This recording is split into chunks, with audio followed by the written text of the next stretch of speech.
Let's bring in Sarah Huckabee Sanders, she's White House press secretary, coming to us from the White House.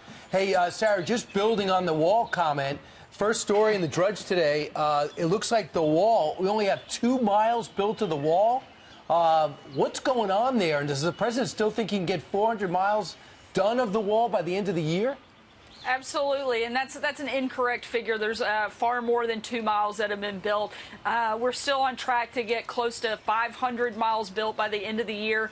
The Army Corps of Engineers, working with DHS and DOD, are putting a tremendous amount of effort into not just building new wall, taking down some of the barriers that have existed that are completely ineffective, and putting in the very effective border wall that they've been building over the last couple of months. That's going to continue, and we're making great progress on that front. We would be doing it a lot faster and getting a lot more of it done if Democrats hadn't continued to stand in the way of actually securing our border, stopping this national security and humanitarian crisis, and actually working with the president instead of working against him. We would be making even double that progress by the end of the year if they would actually get on board and help out. So how much is built?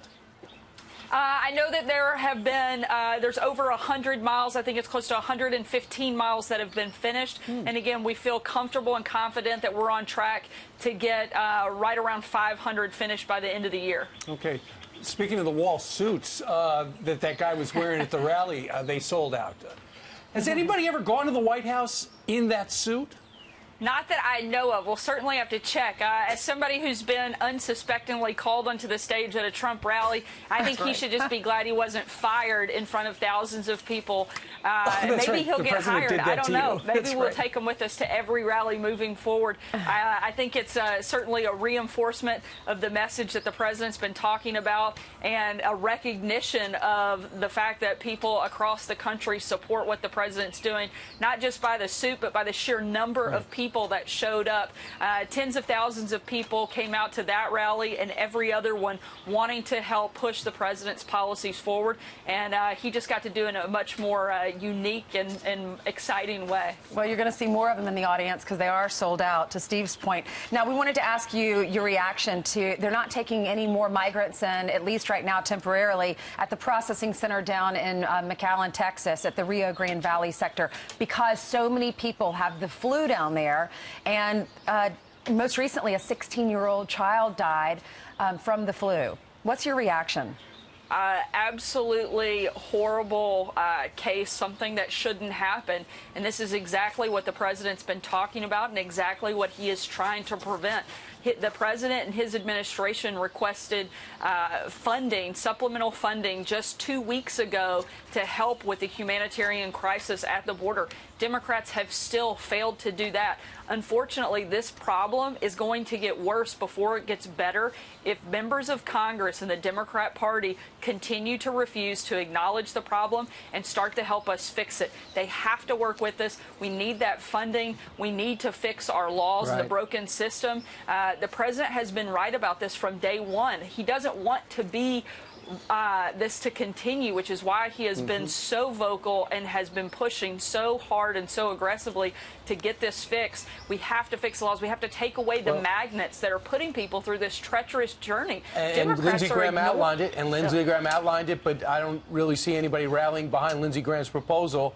But will the president bring it up today at 11 o'clock when he has Chuck Schumer and Nancy Pelosi at the White House? I don't want to get too far ahead of the president's meeting, but I certainly wouldn't be surprised if this came up. The president knows we have to deal with this. Democrats have got to work with us on that. They need to work with us to get the USMCA deal finished, voted on, and passed through Congress. It's something that benefits our farmers, our workers, and our unions. Everybody wins by the USMCA deal, and the fact that Democrats are dragging their feet on that just shows they care more about playing partisan political games than they do about helping the American people. We hope that they come to the table ready to actually do their jobs and legislate and quit focusing on these absurd investigations. Well, real quickly, so that is going to happen after Nancy Pelosi in 18 minutes meets with House Democrats to decide whether or not to go forward with impeachment. She says no, but then you've got the AOC twittered yesterday saying failure to impeach now is a neglect of due process. So it looks like the Democrats are split.